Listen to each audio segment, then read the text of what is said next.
क्या कभी ऐसा महसूस हुआ कि हमारी जिंदगी इतनी भागदौड़ से भरी हुई है, हमें सुबह से लेकर शाम तक वक्त नहीं मिलता, परंतु फिर भी हमें एक गहरी खामोशी घेर लेती है। कई सवाल हमारे भीतर उठते हैं और दब जाते हैं। कभी कभी हम उन्हें किसी से पूछ भी लेते हैं, परंतु कभी कभी वह हमारे अंदर ही दबे रह जाते हैं। और एक सबसे बड़ा सवाल जो हमारे अस्तित्व को लेकर है, वो हमारे भीतर बार बार उठता है, मैं आखिर कौन हूँ? सच में मैं कौन हूँ? दुनिया के शोर शराबे और अपनी जिम्मेवारियों के बीच भी यह सवाल हमें बार बार घेर लेता है। इसीलिए हमारे धर्म ग्रंथों ने हमेशा कहा, अपने भीतर झांको, वही तुम्हारी सच्चाई छुपी है। बहुत समय पहले ऋषि मुनि पहाड़ों में बैठकर लंबी लंबी साधनाएं करते थे। वे केवल पढ़ते नहीं थे, वे जीवन को अनुभव करते थे। जब उनकी ध्यान की गहराई खुली तो जो सत्य उन्हें मालूम हुआ वही आगे चलकर उपनिषद बने। उपनिषद हमारे प्राचीन ज्ञान का सबसे गहरा और सबसे पवित्र हिस्सा है। ये वेदों का अंतिम और सबसे सूक्ष्म भाग है। लेकिन उपनिषद सिर्फ किताबें नहीं, ये अनुभव है। यहाँ सिर्फ जानकारी नहीं दी जाती, यहाँ पर आत्मज्ञान कराया जाता है। उपनिषद शब्द का अर्थ ही बहुत सुंदर है। उप पास आना, नी भीतर बैठना, शद ज्ञान यानी सत्य, यानी कि गुरु के पास बैठकर अपने भीतर के सत्य को पहचानना। उपनिषद वही स्थान है जहाँ शिष्य गुरु के पास बैठकर अपने मन में उठने वाले सवालों को उनसे पूछता है, मैं कौन हूँ? यह शरीर से परे मेरा क्या अस्तित्व है? मरने के बाद क्या होगा? ईश्वर क्या है?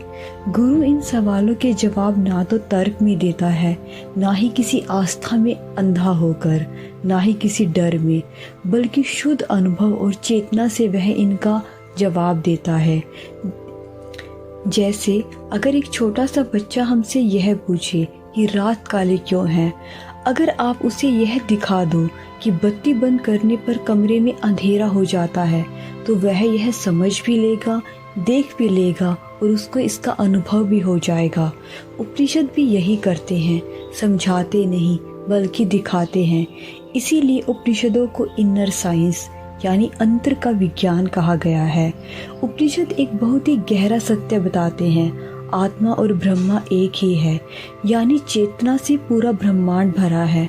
उसी चेतना का एक अंश हमारे भीतर भी है। उपनिषद कहते हैं कि समंदर में ऊंची ऊंची लहरें उठती हैं, परंतु जब वे लहरें ऊपर उठती हैं तो हमें वो समुंदर से अलग प्रतीत होती हैं, परंतु जैसे ही वो नीचे आती हैं तो एक समंदर का हिस्सा ही बन जाती हैं। उसी प्रकार वो समंदर ब्रह्मा है और वो लहरें हम हैं, और हम उस समंदर से जुड़े हुए हैं। हम उस ब्रह्मा का ही हिस्सा हैं, हम अलग नहीं हैं। उपनिषद हमें सिखाते हैं ब्रह्मा क्या है, आत्मा क्या है, चेतना क्या है, मन बुद्धि और अहंकार कैसे काम करते हैं, दुख का असली कारण क्या है, मुक्ति कैसे मिलती है, और सबसे बड़ा प्रश्न, आत्मा और ब्रह्मा में क्या संबंध है। और उपनिषद का उत्तर बहुत ही सरल है, तुम वही हो जो ब्रह्मा है, वही तुम्हारी आत्मा है।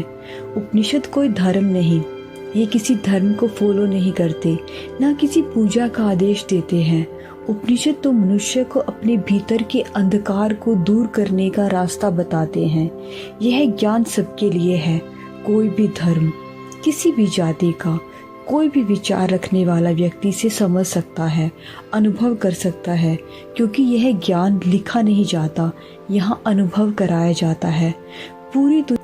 पूरी दुनिया के दार्शनिकों ने, अमेरिकी संतों ने, यूरोप के वैज्ञानिकों ने उपनिषदों को अर्थ डीपेस्ट स्पिरिचुअल बुक का।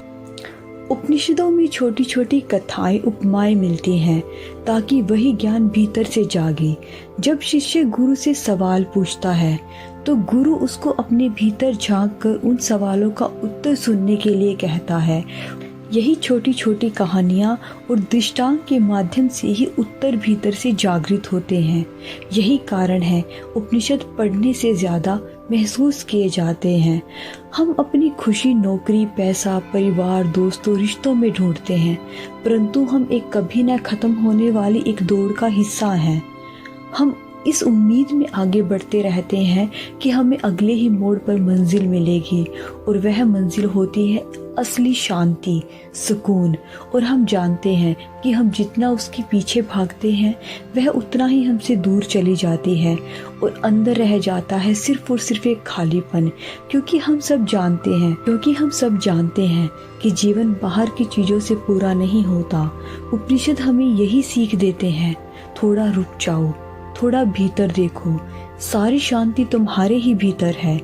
चलो एक अभी छोटी सी प्रैक्टिस कर लेते हैं। अपनी आंखें बंद करो, गहरी सांस लो और अपने भीतर धीरे से पूछो, मैं कौन हूँ। जवाब मत ढूंढो, बस सुनो जो भी तुम्हारे अंदर से आवाज आ रही है।